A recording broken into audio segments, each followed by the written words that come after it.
Bună dimineața! Bine ați revenit! Ne aflăm lângă faimoasa groapa de gunoi a Clujului. Mergem într-o tură off-road. Plin de ciori aici și miros urât.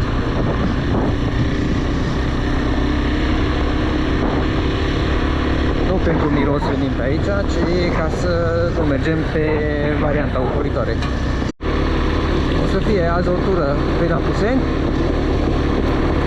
cu soare, cu caniculă și cu ploi torățiale.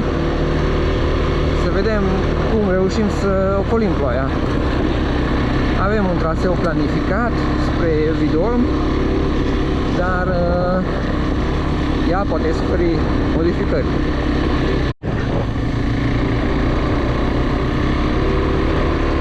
Deja am scăpat de miros, ceea ce bine, deocamdată și de ploaie. Vedem mai departe.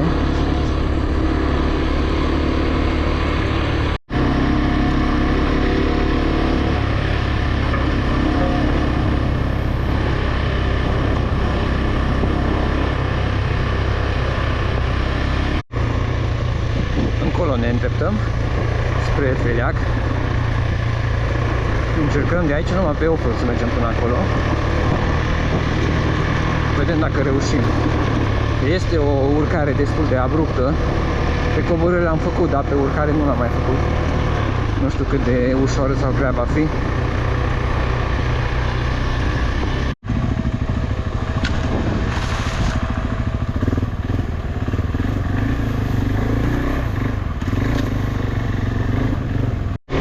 Trecem pe lângă Livada, care e lângă varianta ocolitoare,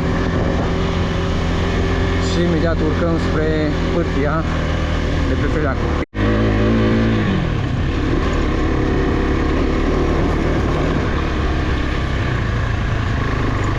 O picat cineva?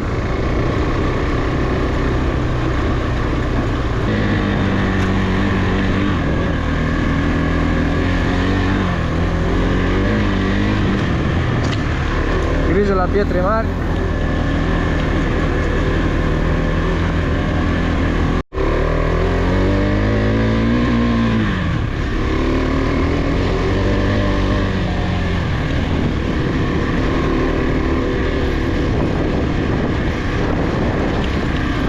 Încă o poartă. Hopa, hopa, hopa, hopa. Încă una, încă una. Plam, plam, plam, plam. Așa. Dar aveți grijă că e cu șanțuri mari imediat.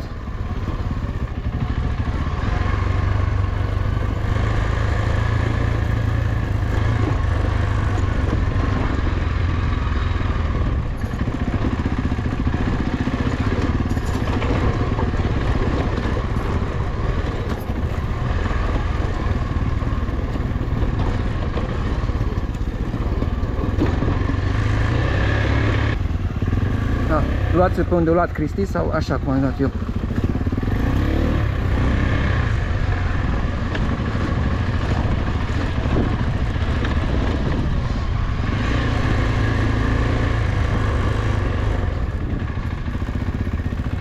De acolo am coborât. E o coborâre destul de interesantă, mai ales dacă nu ai crampoane. Dar nu, am reușit tot să coborâm fără să picăm.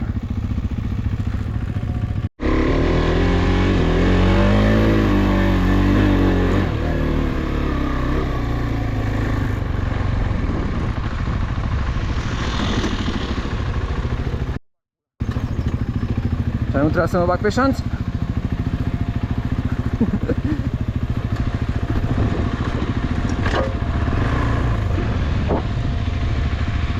Ca ai început.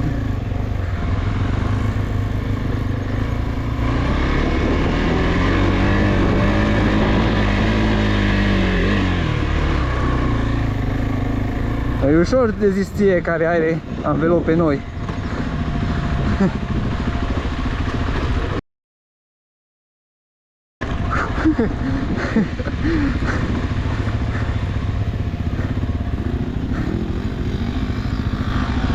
Uite, Portares. Am făcut niște urcări coborâri aici. Presim că reparăm și la Kawasaki ceva. Hai să pun și eu încărcătorul.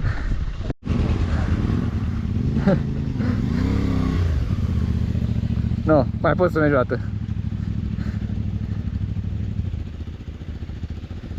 Dani, vii prin Părău, te filmezi sau nu?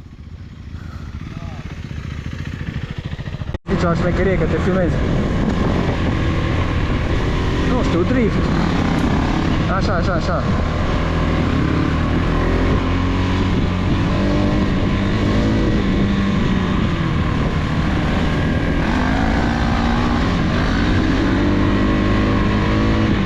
Fă o frânare de-aia am pus că să ne mă bag în tine.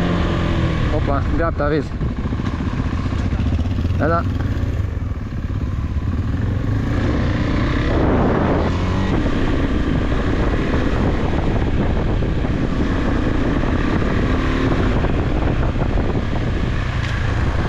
Da, da. Mă duc, încerc că cine știe ce capcane pot să fie aici. Da, încă tot pe scurtătură, dar cred că ne îndreptăm în direcția bună.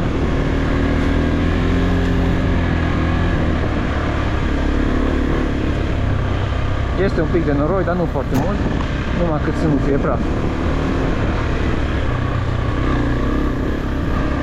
Opa, aici sunt niște pietre și șansuri. Veniți toți, nu pot să mă uit în spate acum.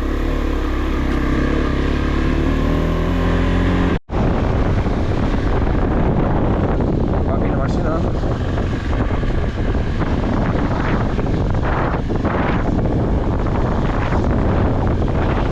Iar se întâmplă și la scurtătură. Scurtătură care nu apare nici pe hartă măcar. Dar după poziția soarelui, cred că ne îndreptăm în direcția bună. Vom vedea peste o oră. Cred că și pe aici se poate merge.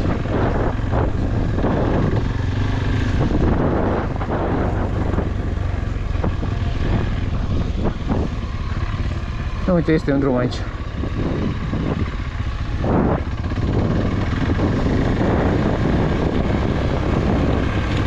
Acolo jos e Ciurila și cumva pe lângă lacurile trebuie să mergem. În ceva sat, nu știu numele. Și după aia spre Arghiș, Arghireș, ceva de genul. Sutul. Și o să urcăm acolo sus pe Arghireș. Și părăsim șutul.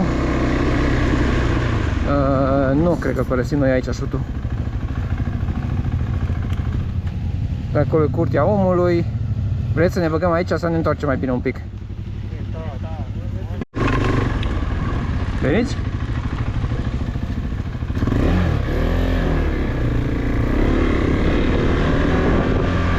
Hai să vedem și ceilalți.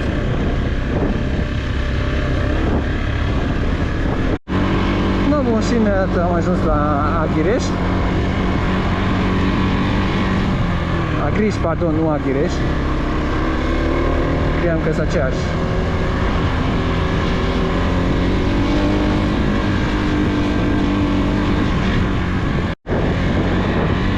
Și în fața avem cheile Turzii și chiar aici un pic mai aproape vârful Agriș.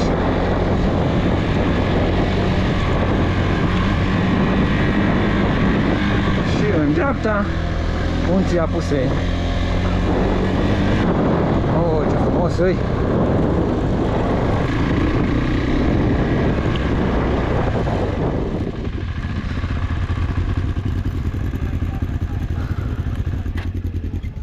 No, fine, fine. E soare, hai să mergem. No, să vedem cum mai coborâm noi de aici. Oi, oi, oi. Oi, oi, oi. Oi, oi, oi, oi, oi. Nu e așa de greu. M-am prefăcut eu.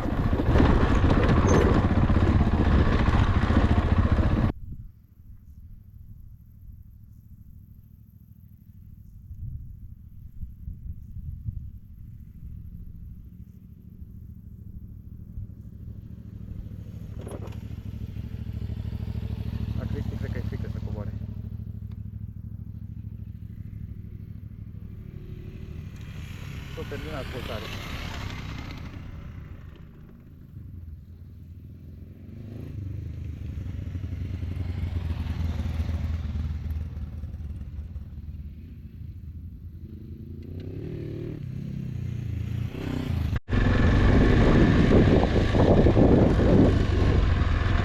Oare putem coborî aici? Nu prea.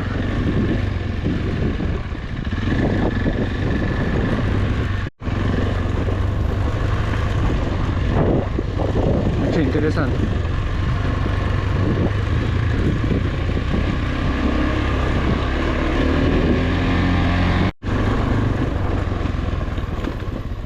Ce-i pe acolo? Cristi, care-i treaba? Nu știu cum a ajuns motoreta lui Cristi așa aici.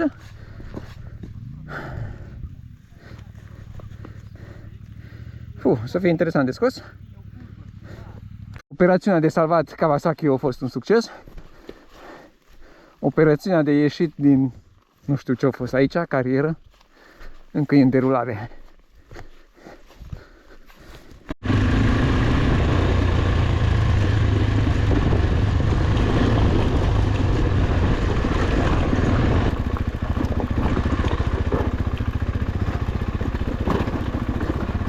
Ce e aici? Mă, puteți veni pe aici, numai aveți grijă.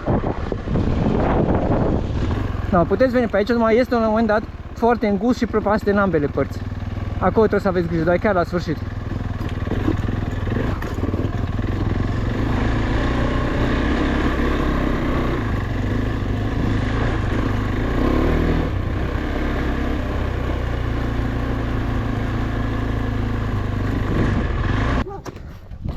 Da, mă, Cristi, trebuie să vii pe aici. Stai așa, stai pe ea. Că... N-am văzut, că nu se dai. Uai, prea greu. Încă...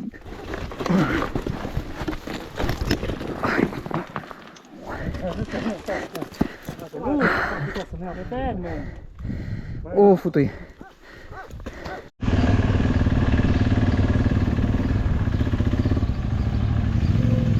Mihai, mă auziți?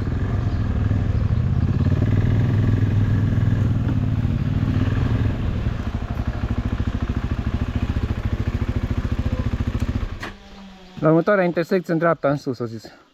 No, am ținut o pauză de răcolire în Aghireș și ne continuăm drumul spre Apuseni. Au trecut deja 4 ore și suntem deja la începutul traseului.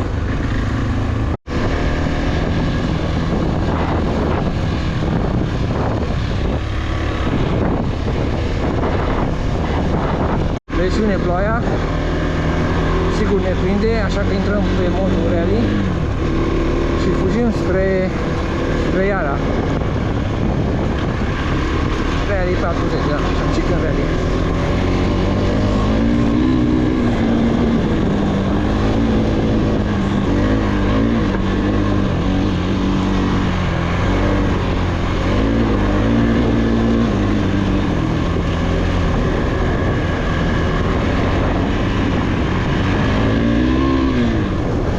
Ce e încolo, mă? Oi, oi, oi. Sigur vrem să mergem încolo. Dacă imediat suntem în Iara, mă.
Acolo, ni?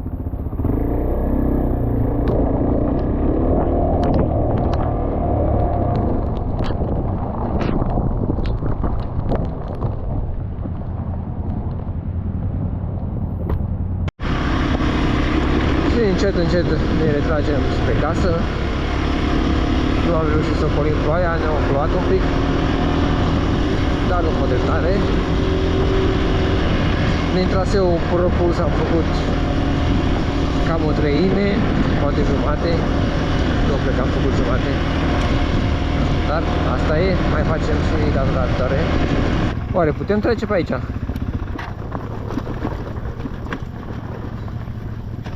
Săruna, se poate trece? Hai să vedem pe unde, așa ni.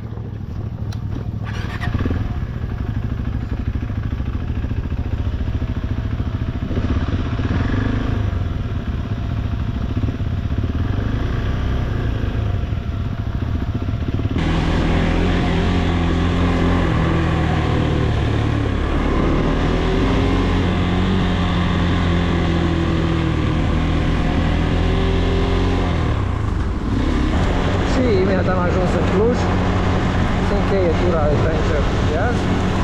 A fost o tură faină, cu mici peripeții, cu un pic de ploaie, cu un pic de mici. Nu a fost o tură lungă, dar a fost o tură faină. Ne mai vedem la următorul episod. Pa, pa!